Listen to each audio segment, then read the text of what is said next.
Hey everybody, it's Andrew Martin from Andrew Martin Energy, and you know what the sound of the shuffling cards means. It is time for your weekly Oracle card reading. This one is for June 7th through the 13th. I can't believe we're already approaching midway of June. That is just blowing my mind, y'all. As always, this is how it goes. I draw one card for Monday, Tuesday, a second card for Wednesday, Thursday, a third card for Friday, Saturday, Sunday, and then at the end of the reading, I will draw a single card which will be the answer to your question. And the way that we do that is you can pause the video, take a moment, take a breath, find that thread of connection inside, and then ask whatever question is on your heart, on your mind, or whatever's just in the center or the surface of your life. And the card that I draw will be your answer. Now, obviously, I'm reading for the collective here, so if you are looking for something more specific or more particular to your personal situation, you can book a personal reading with me, Oracle card reading, on my website, andrewmartin.energy. You'll see a button there on the homepage that says Book Now. Click that button. It'll take you directly to my calendar where you can book your session. So I am going to take a second to shuffle these cards, get the energy moving, and I'll be right back. See you in a second. All right, everybody, here we go. Your weekly Oracle card reading for June 7th through the 13th. There is card for Monday, Tuesday, the card for Wednesday, Thursday, the card for Friday, Saturday, and then we'll draw the final card for your question at the end. So the first card that I see for Monday, Tuesday is the Shadow card. You know, when I oftentimes, the thing I love about this deck, this Oracle deck, and I use the John Holland Psychic Tarot, one of my favorite decks for Oracle card readings. When I see any of these cards, the beautiful thing is that the card is never the same card twice, right? This card for a personal reading will be different than it would be for the collective reading. And even if I were to read you 3 times in a row, not read you, but read your cards 3 times in a row, and this card might come up every single time, it would always be different. And what I get the sense here is, in the message that I'm hearing, is that the light has won. And what I mean by that is your internal struggle that you have been going through, this sort of back and forth, flip-flop, up and down, left, right, like the pendulum just swinging from really, really high back to really, really low, and this sense of like chaos and where am I in my life and who am I and what's my purpose and what's the point? And this sense, I get the sense here that you have surrendered so much. You have lost so much. You have given so much. You have moved out of your comfort zone. You have broken off from unhealthy relationships. You have really gotten clear in assessing your life. What have your choices, thoughts, and beliefs and actions currently brought you? What are you willing to do to recreate them, to begin anew and sort of rebuild your life into one that is your image and your truth and your experience? And what this card is telling me is that part of you is returning, and part of you that perhaps you were like, I'm done with that. I can't with you. I've just got to let that go. Sometimes when we let things go, it's not that we're letting them go forever. It's that we're letting them go just so that they can die, essentially, and be reborn. And the sense that I get here, and the reason that I love this card for you, is that we see here the shadow, the dark, the light, the sun. So what we see is the moon, right, and the sun, and generally the shadow or the darkness or the depth is often representative of the feminine self, and the light is often representative of the masculine self. But I don't think this is talking about necessarily your feminine and masculine aspects. What I think this is it could be on some level, but I think what this is really telling you, and the message for us for Monday and Tuesday, is that the light, your true self, your divine self, your exalted, ascended, liberated self, the version of you that is always healthy, happy, healed, balanced, and whole, that is the you that has the upper hand here. And this is what's standing out to me for this card, and I hope you can see this, that the light has the upper hand. Literally, the light is saying, and what I see here is these two are facing one another, but it's not an opposition. This isn't like a tug of war or butting your head against each other or a battle of wills. Your willingness to be consistent with yourself, with your practice, with your deliberate creation and assessment of your life, your willingness to ask really, really hard questions and look at the parts of yourself that maybe you hadn't wanted to look at for a long time. That has brought you to this place where you are now in balance. and the balance of the light and the dark, the masculine and the feminine, the good self, the bad self. I call it Chaos Andrew and Light Andrew.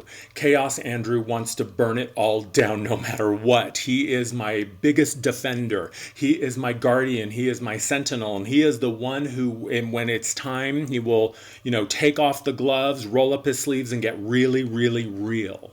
But I don't always need him to burn everything down. I can integrate the chaos self and let him know that, yes, you're welcome, you're here, you're a part of me, and I don't need you to always burn shit down. Same thing with the lighted self, right? The self that is always kind and always compassionate and always forgiving and will say yes again and again and again. The part of you that is always shining and bright and willing to just be the beaming, beautiful being that you are. Neither one of these selves are sustainable all of the time, right? I can't always be in chaos or I can't always be in light. It's about the marriage of the two and understanding that the true self, the full self, the entirety of self will always be the one in the end that wins. Because here's the tea. I can resist the experience of Andrew all I want. I can scream and yell and shout and cry and stamp my feet and say, no, I don't want to do that. But if it's something that I have chosen from my highest level of awareness, it's going to happen one way or the other. And if it doesn't happen in this lifetime, it'll happen in the next lifetime. So the message here is that you have done your work. You have done your work. And yes, there will always be work to do, but for this week and for where you are now, you have done your work. You are at a place where you are balanced, you can integrate, and the war is over. The war in the body is over. And I talked about this in the June energy forecast video about how if we are constantly finding ourselves in a war zone, if we are looking at our life and we're constantly on a battlefield or constantly on a battleground or constantly on the defense for the eternal oppressor, it's because there's something within us that is still unresolved. There's something within us that we are still at war with. So within, so without. The war is in the body. And for now, the war is over.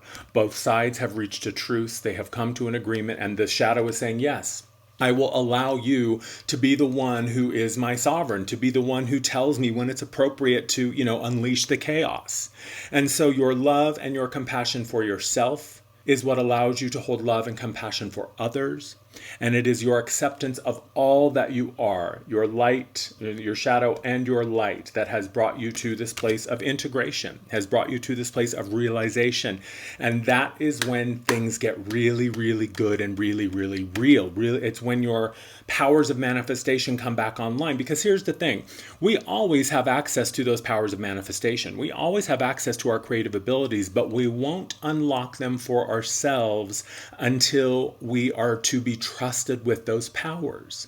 Let's face it, y'all. If everyone were to have a Harry Potter wand right now and instant manifestation, poof, I can make it whatever I want it to be, that is not necessarily a good recipe, especially if we're in a place of chaos or anger or vengeance or defensiveness. So your willingness to sit with yourself and allow yourself to come into balance is what is beginning to show you the integrated self. Right? The entire self, the fullness of all that you are, the realized self, the united self. And so this is what brings us to midweek, which is the wisdom card. And I love this card for a lot of reasons. Let me get my little pointer here. I love this card, number one, because this figure is facing away. So this figure is moving towards something. This figure is moving on. This figure is now, look, the beautiful sunrise or sun, whatever. The sun is shining in the sky. Sunrise, sunset, I don't know. But the sun is shining. You can see this beautiful little house here, right? He's got his little dog companion. But look at this book of wisdom that this person carries with them. It is filled with light. It is filled with truth. And it is like radiating from this book. This person cannot hide their light. This person cannot hide their truth. And the willingness of you to integrate it all is what creates the beautiful, bright, brilliant self. Because even though we have these shadowy aspects, even though we have the darkness and the chaos that lives within, even the darkness is defined by the light, right? To use the Abraham Hicks quote, you don't turn on the dark switch.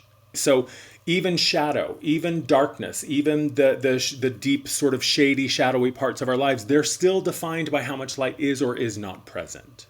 So this is what I love about this card is you're moving on. You're moving towards the new thing. You finally got it. That's what this is telling me is you're carrying the book of your experience with you now and you're like, oh, I get it. I see the truth. I see why things perhaps were imbalanced before. I see why things are now coming online. I see why perhaps my original idea wasn't taking flight because it wasn't fully formed yet. It wasn't fully fleshed out, and there were a few more pieces that I needed to know, right? A few more things that I needed to integrate before I could really step forward as the embodied self, and all of me is present. All of me is in the room, and now I'm making the decisions.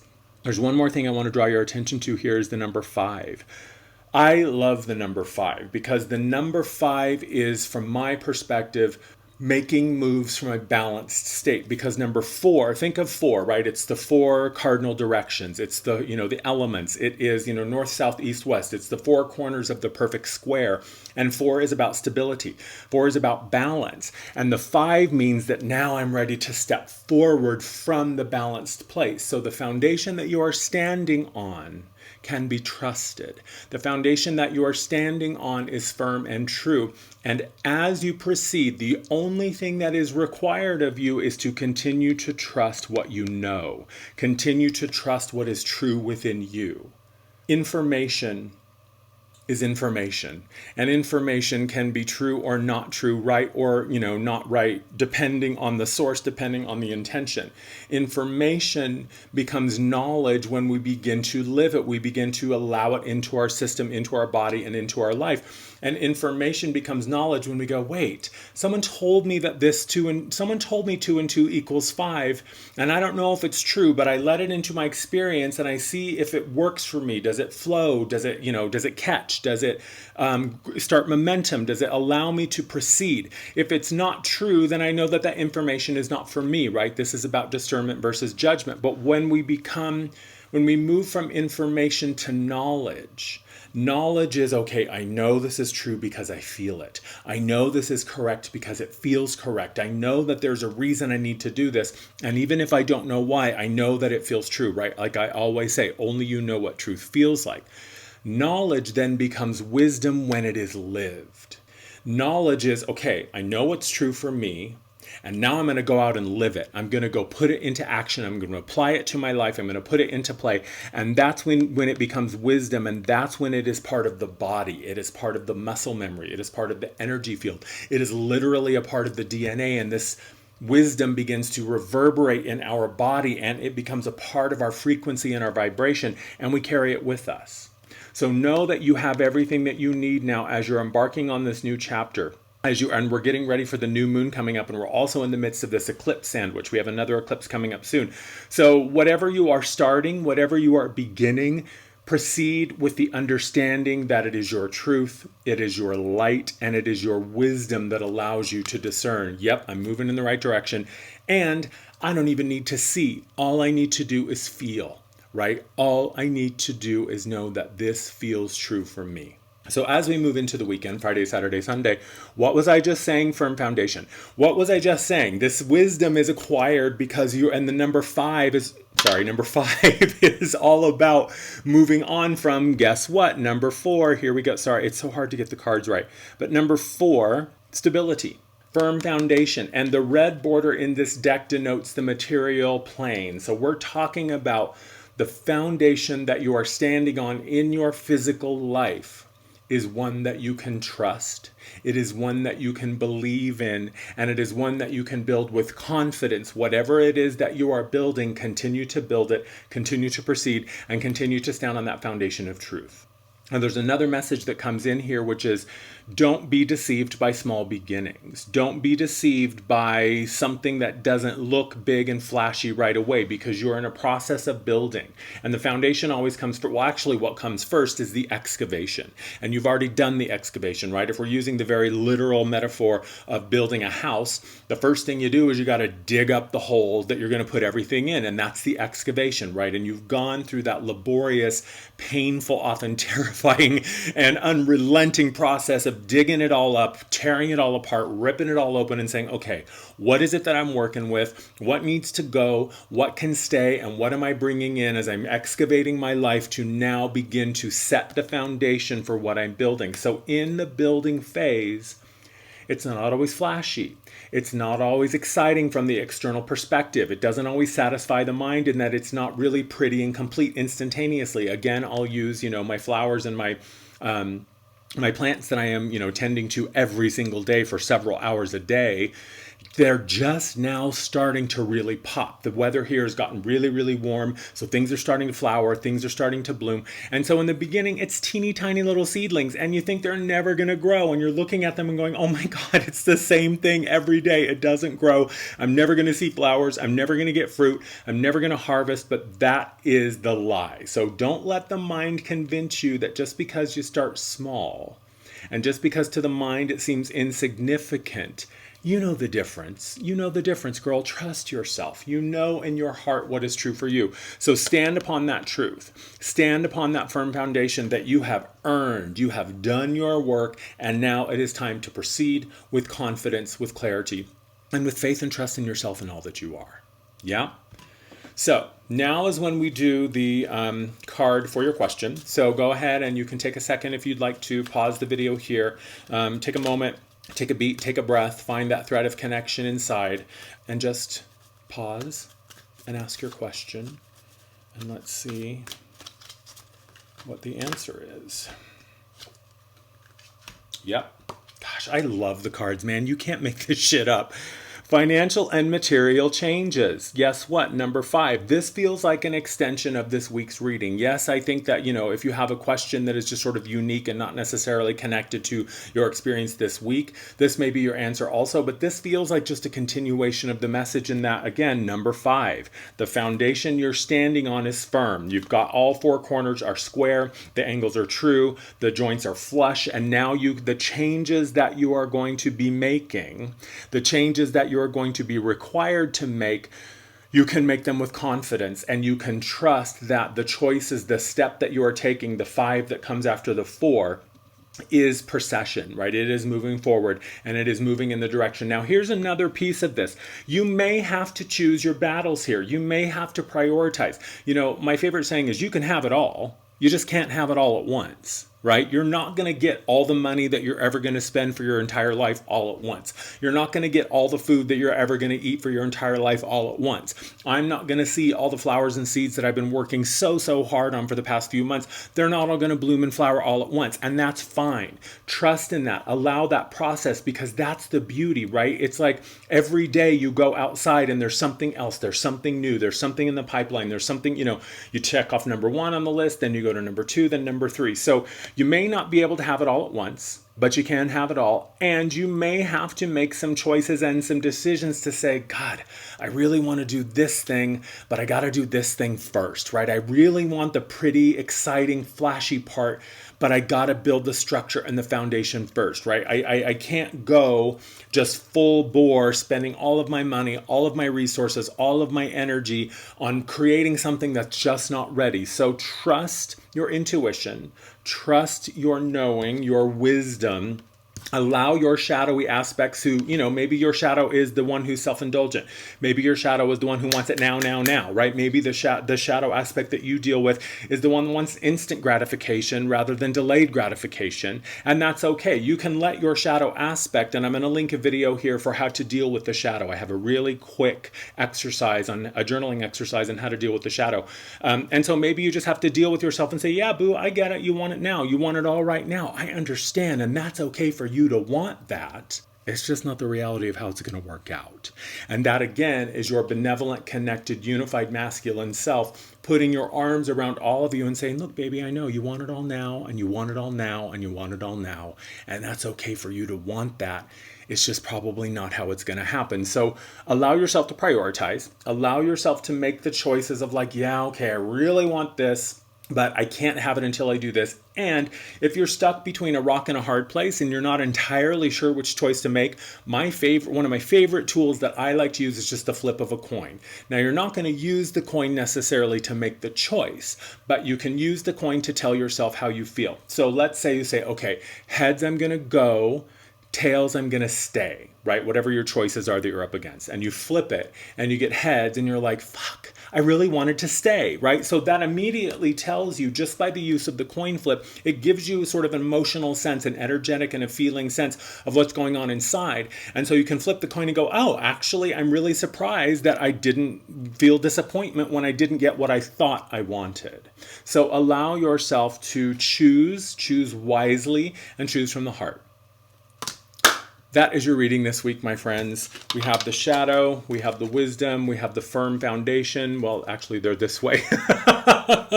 Don't worry, you've got it all this week. You have everything you need. If you don't remember, if you take nothing else from this reading, just remember, God, I need to figure out how to do these cards backwards. I feel like a mime who doesn't know what he's doing. Just remember, you have it all. You have it all. You have it all.